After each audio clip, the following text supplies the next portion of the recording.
noches, edición número 496 entre ustedes y nosotros. Buenas noches, Osvaldo. Hoy vamos a abarcar temas de distintos... Buenas noches, Tony, también, que nos saluda detrás de cámara. Hoy vamos a tratar algunos temas vinculados tanto con la realidad nacional como internacional y también, por supuesto, con lo que hace a la realidad local. En primer lugar, creo que si vamos a hablar del tema internacional, la Cumbre de las Américas, que ocurrió hace muy pocos días en Panamá, es algo excluyente, ¿no? Y en esto me parece que la señora estuvo un poco desorientada. Sí, bueno, en primer lugar, la señora, nuestra Presidenta de la Nación, ¿no? Como es su costumbre, llegó tarde. No sabemos si lo hace por una cuestión de sistemática negligencia o porque es una manera de llamar la atención. En cualquier caso, su discurso después fue completamente extraño y desconectado de lo que estaba sucediendo allí. Estaba sucediendo un acontecimiento extraordinario. Obama, el presidente de los Estados Unidos, y Raúl Castro, líder cubano, se estaban saludando, se estaban intercambiando cortesías en una situación de distensión que se prolongó con el correr de los días. Ahora Estados Unidos sacó a Cuba de la lista de países peligrosos. El mismo Maduro estaba deseoso de solicitar una entrevista que obtuvo con Obama. En ese contexto, la Presidenta de la Nación se dedicó a hacer un antinorteamericanismo de café, adolescente, de malinterpretando el discurso de Obama, diciendo que él no le había dicho que no le interesaba la historia. Que esto en ningún momento lo había dicho Obama. Lo único que había dicho Obama es que cuando viene a estas reuniones, en lugar de estar hablando del futuro, se está hablando permanentemente del pasado.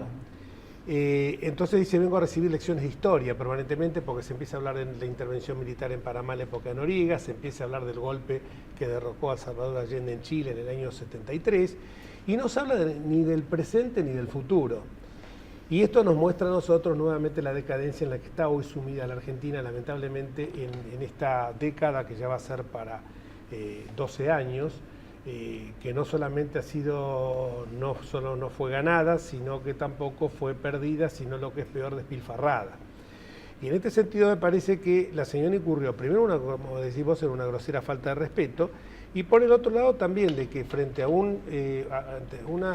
ante un deshielo que se está produciendo en las relaciones con Cuba, es totalmente desafortunado ir a chusear, como diríamos vulgarmente, o ir a ningunear a los Estados Unidos cuando, vos lo decís bien, Maduro por un lado, y hasta el ejemplo que nos da Tabaré Vázquez, que tuvieron todas reuniones bilaterales, hasta Maduro, y ella no, ella en una situación... Sí, estamos como caídos del mapa nosotros. Nos caímos del mapa, por eso es irrelevante el discurso que haya hecho ella, como siempre, es el fulbito. Como claro, Obama no estaba en ese momento, entonces ella miró y ya no está, bueno, ya se lo van a contar. Sí, seguramente no durmió esa noche Obama preocupado por este mensaje. ¿Sabés lo que pasa, Osvaldo? Yo creo que la decadencia no es tanto la vuelta al pasado, sino es la condena a vivir permanentemente en el presente. Como lo dijimos en reiteradas oportunidades acá, lo dijimos cuando estuvo Aguad, por ejemplo, Oscar Aguad, el diputado cordobés. El populismo se nutre del presente y quiere que ese presente sea eterno. Por eso la necesidad de que Cristina sea eterna.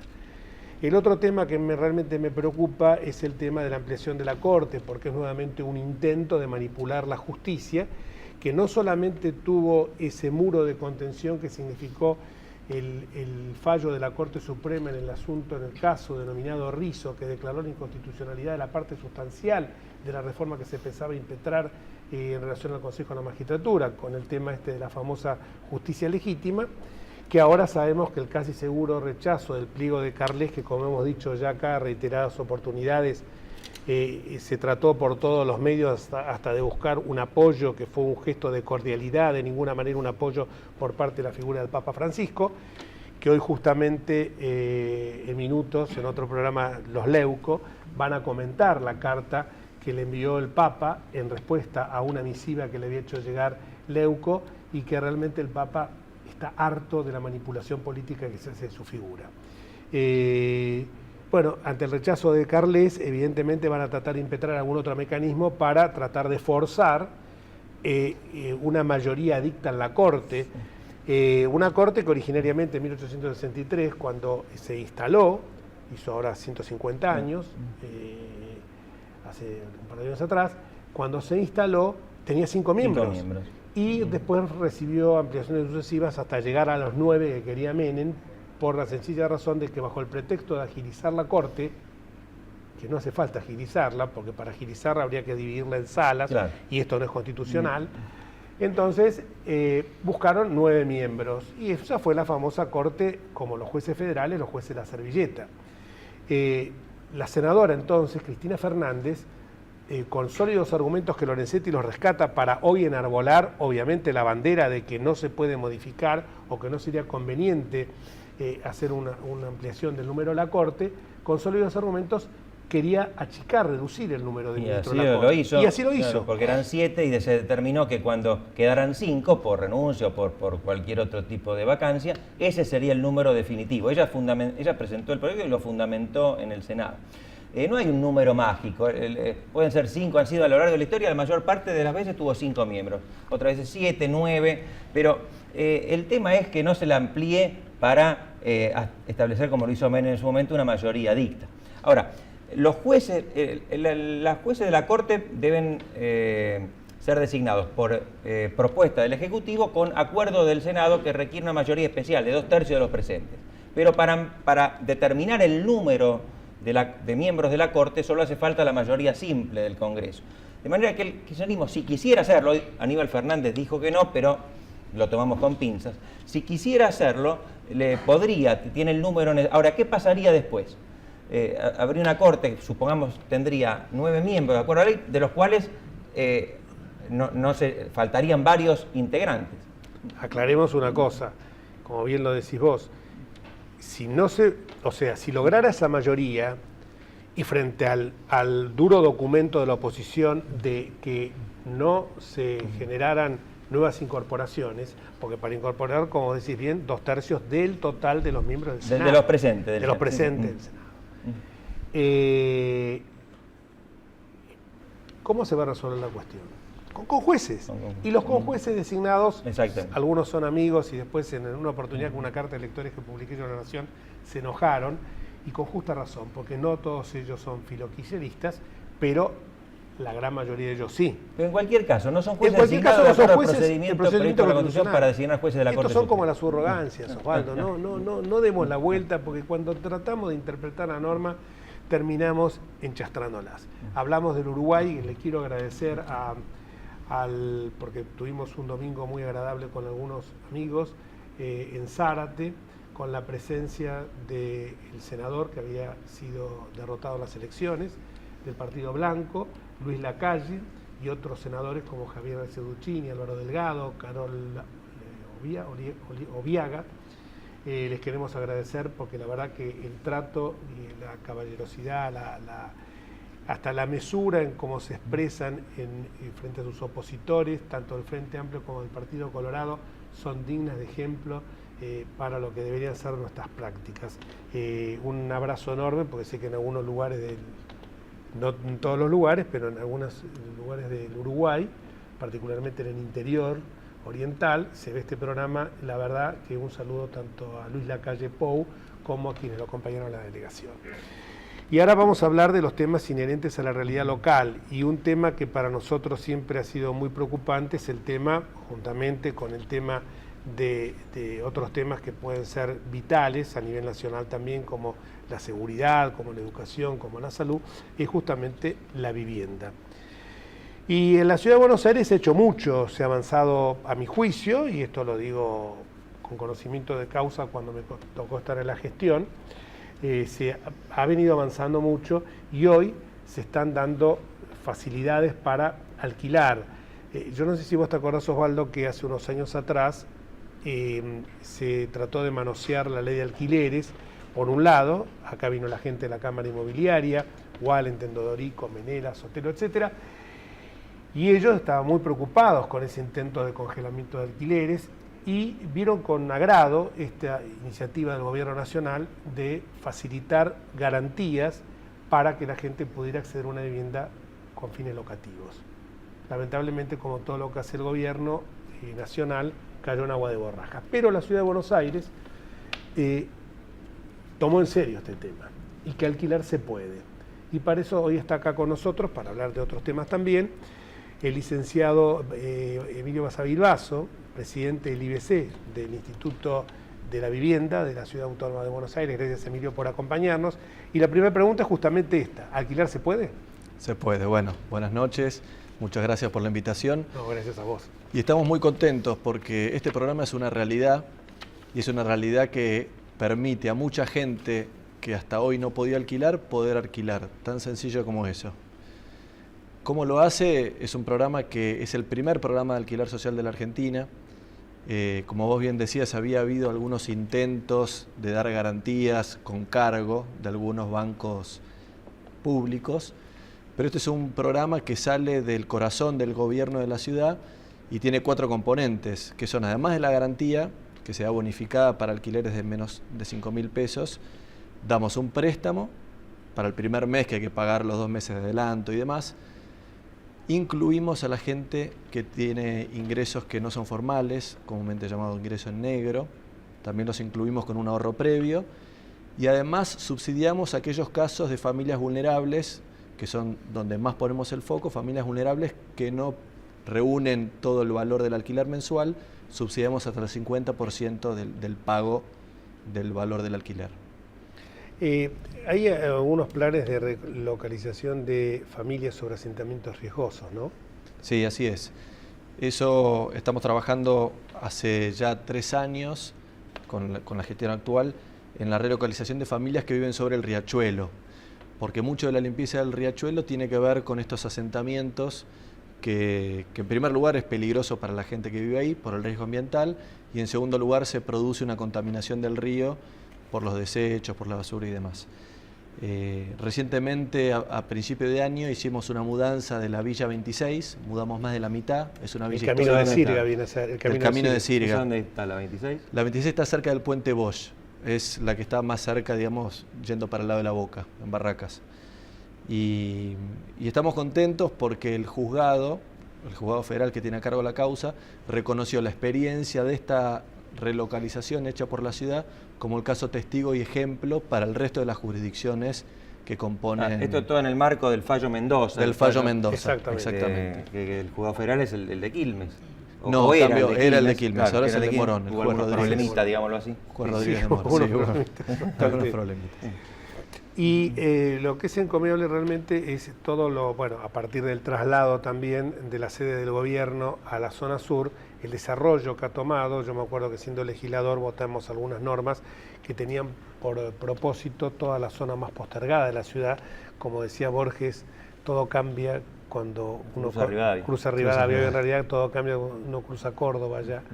Pero el sur, ese desarrollo del sur, tan querido por Borges y por Homero Mansi también, ¿no? Y por Carriego, ese desarrollo del sur, realmente uno lo está viendo, y creo que en el tema de la vivienda también se está acompañando. También, ¿no? Sí.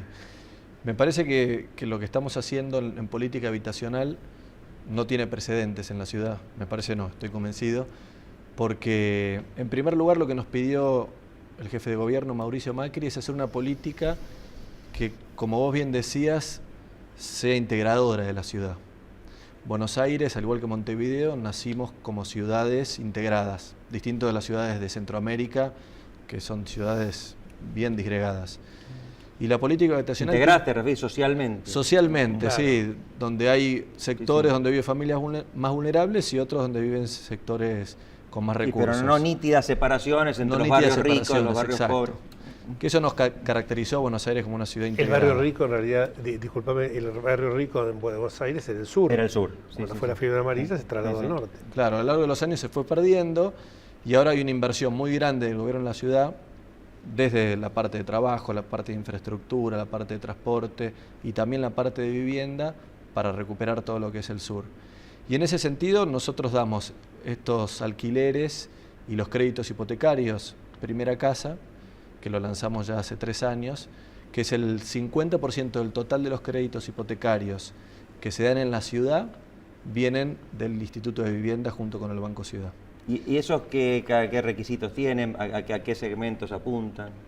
Los requisitos en realidad son vivir en la ciudad hace más de 2 años y tienen un techo de valor de metro cuadrado que hacen que la mayoría de la gente que está comprando, que ya escrituramos 1000 el año pasado, 1000 el año anterior, compran en la zona sur. Y esto está permitiendo también que haya más desarrollos privados, porque hay más compradores disponibles también en la zona. También, y esto yo lo viví, un tema en la zona sur muy particular, concretamente en el barrio donde Barracas se enlaza con Constitución, con cooperativas que se van creando, que tienen un terreno, y las viviendas, yo he participado de la inauguración de alguna de ellas, y la verdad que las viviendas son viviendas dignas y son viviendas, no te digo lujosas, pero que no le falta nada. ¿Cómo puede acceder una cooperativa con su terreno a obtener la posibilidad que el IBC le ayude en esto? Ese es un programa también del que estamos muy orgullosos. De hecho, inauguramos un edificio la semana pasada de la cooperativa Sarasa. En Lugano era este edificio, hay muchos también por Barracas. Es un modelo interesante porque es un modelo en el cual es un esfuerzo compartido, que es también lo que buscamos. Desde el gobierno de la ciudad, a través del IBC, le damos créditos para que ellos, a través de autogestión, construyan su propio edificio. Y esto lo que nos permite es que las cooperativas, al ser ellos los que contratan la obra y se ocupan de llevarla adelante, logramos el precio por metro cuadrado más barato de lo que es construcción.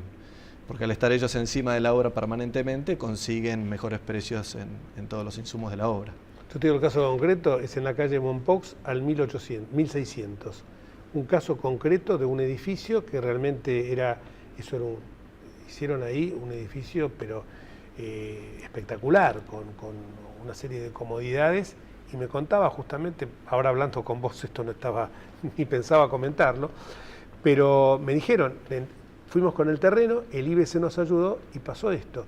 Sí. Se bajaba tanto el costo gracias a la ayuda del gobierno. ¿Qué otros planes de vivienda hay así en el plano? O sea, ¿cómo podemos paliar este déficit habitacional que, si bien en la ciudad no es tan notorio, todavía tenemos? Todavía tenemos, sí. A nivel país tenemos un déficit del 24% habitacional, que es preocupante. En la ciudad tenemos un 11%. Estos son datos del INDEC del censo de 2010. Tenemos un recorrido todavía en ese 11%, pero en estos últimos años hemos multiplicado por 4 la cantidad de soluciones de vivienda que se dan en la ciudad. Anterior a la gestión de Mauricio Macri, se daban 1000 soluciones. El año que más se dio fueron 1000 soluciones, y por ejemplo este año vamos a dar 4000 soluciones habitacionales. ¿Cómo lo hicimos? Además de la parte constructiva, que era la parte tradicional de la política de vivienda de la ciudad, agregamos el programa de alquiler y agregamos el programa de créditos hipotecarios. Estos son los 3 principales ejes, digamos, de política habitacional actual en la ciudad. Muchísimas gracias, Emilio, y bueno, sigamos solucionando este tema que es tan grave, tan importante para la gente. Bueno, muchas gracias. Ahí le aviso a la audiencia, para anotarse en Alquiler Se Puede, es www.buenosaires.gov.ar/alquilar se puede. .gov con B corto, B larga. B larga, aclaremos. Sí, .gov en castellano. En castellano. .gov. No como. Y vamos a una pausa con este dato, este aviso que nos pasó Emilio. Gracias, Emilio. Gracias.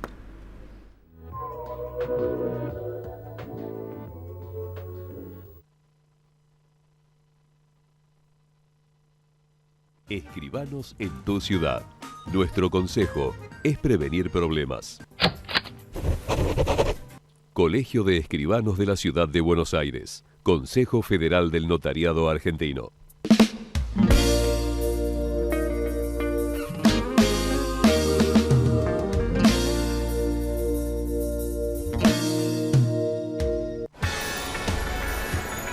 ¿Sabías que podés hacerte controles de salud gratuitos en los hospitales públicos de la ciudad y en cualquiera de los centros de salud y acción comunitaria que están en los barrios?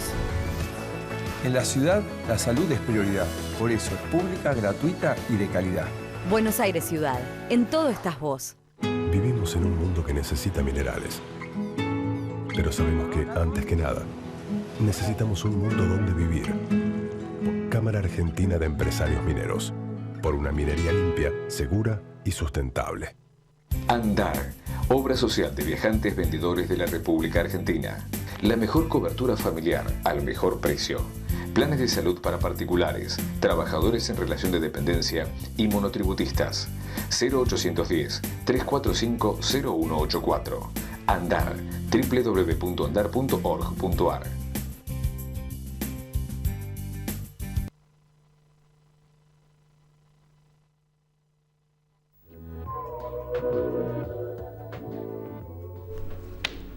Y vamos a los saludos, que siempre nos olvidamos, Sí. aparte del saludo a nuestros amigos uruguayos, el doctor Dolare de Pergamino, que nos ve siempre, Cristian, el encargado del edificio de Riobamba y Marcelo T. de Alvear, y vos tenías... Sí, el doctor Raimundo, que es mi alergista hace muchísimos años, un prestigioso médico que me trata alguna alergia, y no todas las que tengo, porque algunas son de carácter ideológico, y esa la sostengo estoicamente. Es difícil curarlas aparte de esas. También para el doctor Marcelo Domínguez, un destacado ecografista que nos ve permanentemente. Jorge de Montecastro dice que piensa que es fundamental para la salud de la nación que el kirchnerismo sea derrotado. ¿Él piensa eso o nos pregunta a nosotros? No, él piensa eso. Piensa, yo comparto su opinión. Carlos Ruiz también nos hace un comentario acerca de la Villa 26. Y los mensajes que son laudatorios del programa, la verdad, les agradecemos enormemente, pero nos parece demasiado autobombo que los pasemos al aire. Y les recordamos que este programa se puede ver nuevamente los días jueves en el horario de 15:30 a 16, nuestra vía de comunicación, son las que aparecen en pantalla. Si pueden utilizar el correo electrónico y la red las cuentas social, de Twitter, las cuentas de Twitter nuestras o del programa, háganlo porque para nosotros nos simplifica muchísimo la tarea de contestar. Y vamos ahora el día 26 de este mes. Hay elecciones en la ciudad de Buenos Aires, son las PASO, las primarias abiertas, simultáneas y obligatorias, para jefe de gobierno, para legisladores y para comuneros. Esta categoría de comuneros que a veces no aparece con tan encandilada por las luces de la política y que son tan necesarios porque forman justamente parte de uno de los dos aspectos, a mi juicio, fundamentales de la Constitución que redactamos en 1996, que era por un lado la participación ciudadana y por otro lado la descentralización, la desconcentración de funciones, que justamente el recientemente fallecido Enrique Olivera la había impetrado a través de los centros de gestión y participación vecinal, plasmada en la Constitución en el artículo 127, y que va a tener su primer renovación de comuneros, de representantes de las comunas, en la elección del domingo 26 del corriente.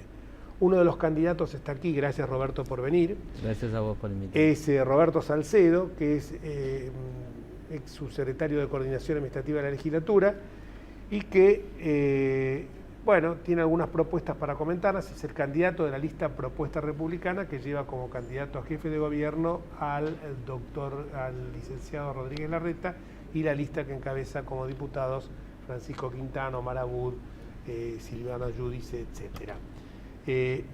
Es de River, aparte estamos 2-1 todo el tiempo. Roberto, la primera pregunta se relaciona a cuáles son tus propuestas, tus iniciativas, porque, estás encabezando la lista y posiblemente puedas llegar a ser el presidente de la comuna. ¿Qué comuna, perdón? La 1. La 1. El centro. El centro. Centro del sur. Centro sur. Y Puerto Madero. Centro sur, Puerto Madero. Tenemos la entrada norte y la entrada sur de la ciudad. Constitución y Retiro está dentro de la comuna 1. ¿Sí? Nada menos. Mira, nosotros con el trabajo barrial que desarrollamos hace bastante años y participando en lo que había empezado con el presupuesto participativo, ¿te acordás? Hace 10, 15 años atrás. Sí. A partir de 10 años a esta fecha venimos proponiendo en todas las reuniones que teníamos con los vecinos, con los funcionarios, abrir una subsede de la comuna, de entonces CGP, hoy comuna, ya sea en el barrio de Constitución o en el barrio de San Telmo. Y esto se agudiza ahora el pedido por el hecho de, a través del Metrobús, quedó como más dividido la comuna, ¿no? En el medio, la gente de San Telmo tiene que cruzar casi toda la ciudad para llegar a la sede y hacer sus trámites.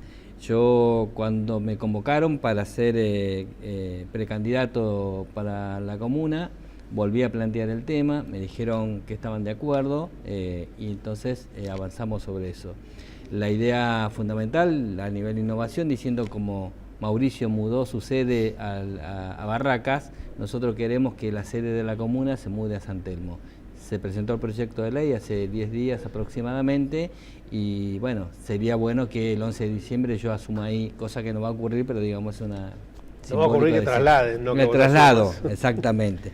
Y una de las cosas que piden los vecinos, que también tiene que ver con la sede de la comuna, en el corazón de San Telmo, que es lo que sería Plaza Dorrego, que está lleno de turistas siempre, la gente que necesita dinero, aunque te parezca mentira, tiene que caminar 6-7 cuadras para encontrar un cajero automático.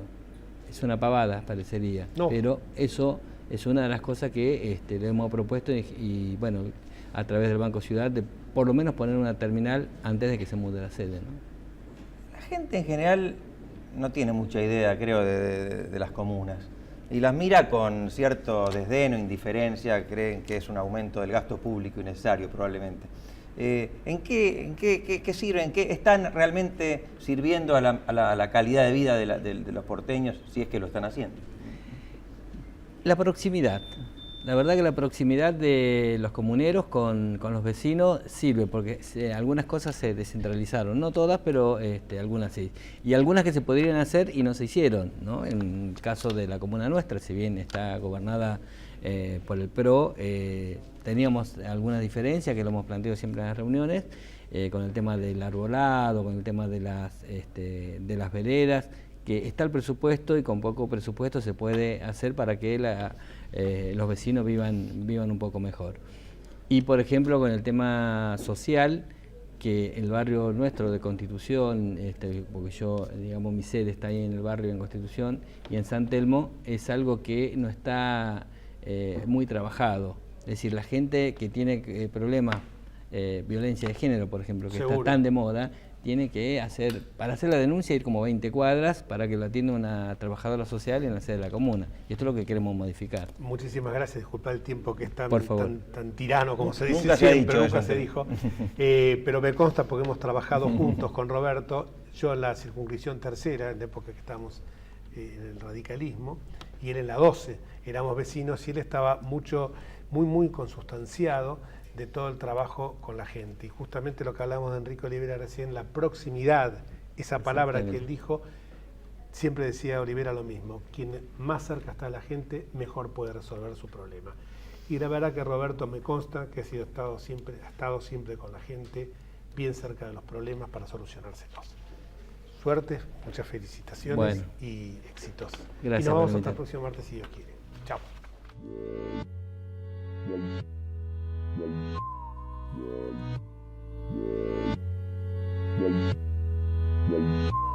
Yeah.